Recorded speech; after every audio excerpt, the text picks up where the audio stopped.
Well, we got daggers today, randomly. The fact that we got daggers 1 week after this devastating news that we won't be getting any new content for this game, it makes me believe that the people at AGS actually had no idea that this was going to happen. Like Amazon's executives, their CEOs, they just swept the rug out from everybody's feet. So I just want to start this video off by saying thank you so much, everybody at AGS, for all of the hard work that you've done. And the CEOs, you can go suck a dick. Now, without further ado, we have got a quick look at the daggers here. I'm going to go over all of the active abilities, all of the passive abilities, and there's a tiny little bit of footage, but you guys will see a lot more dagger from me tomorrow. So let's get started. Scaling S from dexterity and E from strength. I'm surprised we didn't get intelligence scaling on the daggers, but that's what it is. The first ability they have here is Frenzied Slashes. 7 rapid slashes alternating between the main and offhand. 4 main hands doing 40% weapon damage, and then 3 offhand hits doing 20% weapon damage each. So we're looking at a total of 240% weapon damage. And then activating this ability will consume all available combo points, do 5% more base damage per combo point used. Full combo bonus, hits with the main hand, apply a stack of Scoundrel's Venom that deals 5% weapon damage per second for 6 seconds. So now we're getting into what is a combo. By hitting enemies, you will gain combo points. At 6 max for a full combo, dagger abilities other than stealth gain various bonuses by consuming the combo points. Okay, so it seems like dagger is going to be getting a bonus from being a rapid hit weapon more than anything else. And here we can see the full stacks will apply a 5% weapon damage per second poison to the target.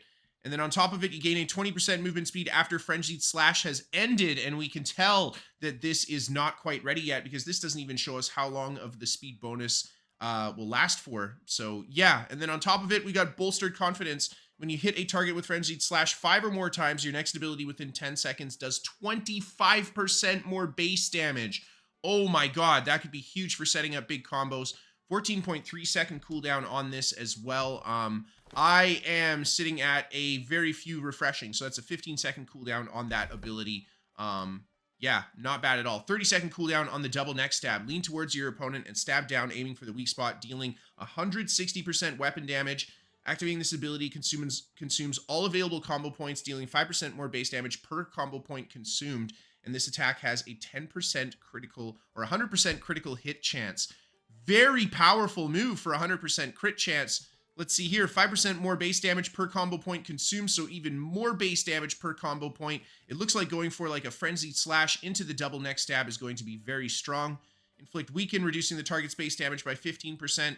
No time on that as well. And 5% cooldown reduction per combo point consumed. Very important, I think, because this is a very long cooldown on this ability. So you could potentially get the cooldown pretty low. At a 6 combo, that's a 30% cooldown reduction, plus let's say 30% from your gear.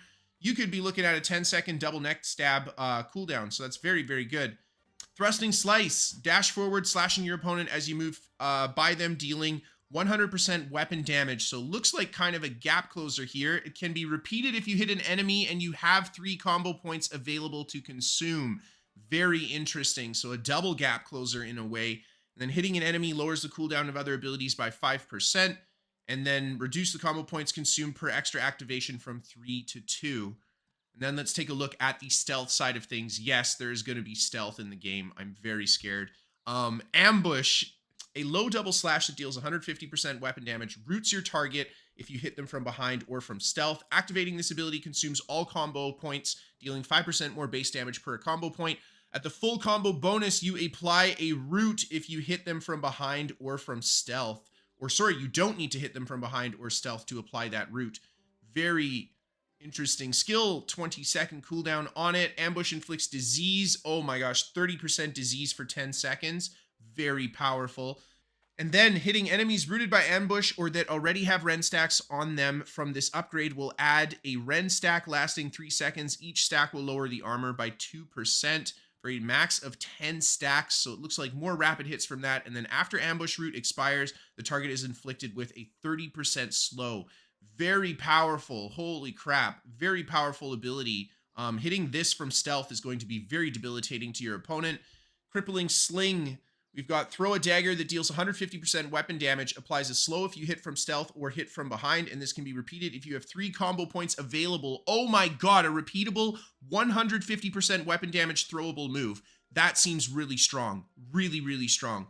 Throws before bros, reduce the point combo to 2 instead of 3 for the extra throw. Increase the duration of crippling sling slow by 2 seconds for no escape.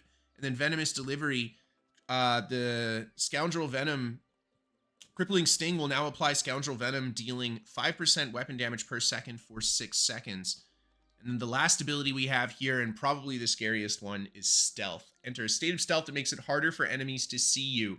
Will players be able to see you? I don't think so. Duration when used out of combat is 30 seconds. Very good. And then when in combat, it is a 6-second duration. The move speed while stealth is active is based on equip load. In combat, stealth move speed is slower for all equip loads. Attacking enemies from stealth applies surprise status to your target, upgrading this ability to give you bonuses when attacking surprise targets. And then let's move on down from here. The Shocker, 100% critical hit chance when attacking from stealth and hitting a surprise target with a dagger attack applies a 15% slow for 2 seconds. Daggers seem absolutely chocked with slows, and it looks like quite a lot of haste in the passives as well. So very, very movement-based weapon, I think. We're going to see when we get to play it. Surprise status lasts 4 seconds longer. Basic attacks deal 10% more base damage to a surprise target. And then we've got Dirtier Fighting. Dagger attacks that hit a surprise target apply a stack of disease, reducing healing by 3%, lasting for 5 seconds, a 5-stack max. And then in combat, stealth speed penalty no longer applies within 8 meters of an enemy. That is going to be a very big deal for PvP. Oh my god, guys, the dagger skills look really cool. We'll go over the passives as well really quick here. But I'm excited. I'm very excited. Let's take a look at the ultimate passives, I guess, for the daggers. We got Venomous Rascal. Apply a stack of Scoundrel with critical hits that deals 5% weapon damage per second for 6 seconds. Heal 2.5% of your base health when hitting an enemy with an attack that would apply Scoundrel's Venom.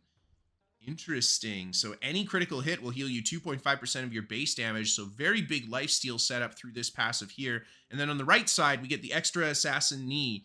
20% increased base damage to targets affected by daggers root or slow. For 5 seconds after using an ability, gain 20% haste when facing an enemy.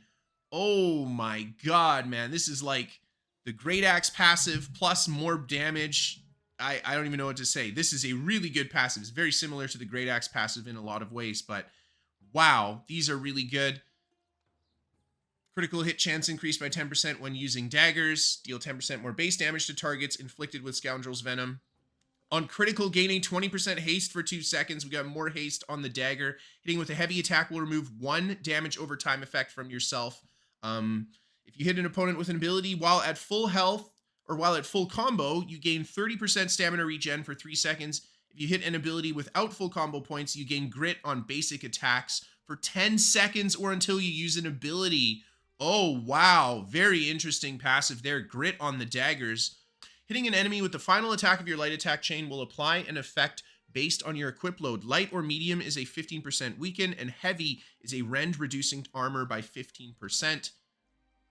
Cruel Momentum. Hitting targets that are afflicted with Scoundrel's Venom with light attacks lowers the cooldown of dagger abilities by 2%. Very cool there. Any more cooldown reduction on this seems really good. With the other cooldown reduction we have, Empowering Thrust. Hitting with heavy attacks adds a stack of 10% in power. And then moving on to the stealth side of things, the passives here, we've got Empowered Initiation. If you haven't hit an enemy for 10 seconds, you gain a 15% in power for 3 seconds when you hit them. So very strong, means you're always going to have that empower up when you initiate on a target that you haven't hit. Hitting an enemy in the back grants regeneration of 1.5% of your base health every second for 10 seconds. It seems like daggers are going to be very healing based off of aggression, so I kind of like that. Hitting an enemy that you haven't hit in the last 10 seconds, you do 20% increased base damage, apply Sluggish for 2 seconds, preventing the opponent from dodging for the duration or until an enemy, I think it's until they hit an enemy. The tooltip here isn't finished properly, but wow, Sluggish is really strong. I'm very worried about this one. I'm very, very worried about this one because Sluggish is going to get spammed by dagger players. No witnesses. If only one enemy is within 5 meters, deal 5% increased base damage. If no allies are within 5 meters, deal 5% increased base damage. Sleight of hand. Heavy attacks now gain 2 combo points if the attack is not blocked. Tuckered out. Heavy attacks apply exhaust, reducing the opponent's stamina regen rate by 15%. And that is all of the passives that Dagger has. That is all of the actives that Dagger has. So there you go, guys. That is the new weapon, and we get to play with it today. So if you guys want to try it, log in and give the weapon a shot. Seriously, I love that we get to play it. I am so thankful to AGS that they still pushed out this content, even though they don't really have a lot of support from Amazon anymore. But thank you, guys. I hope this weapon is fun. I hope PvP with it is going to be fun. We will see. Have a great night, everybody. And I think I'm going to keep playing some New World for now. So look forward to a bit more New World content from me. And I'll see you guys next time.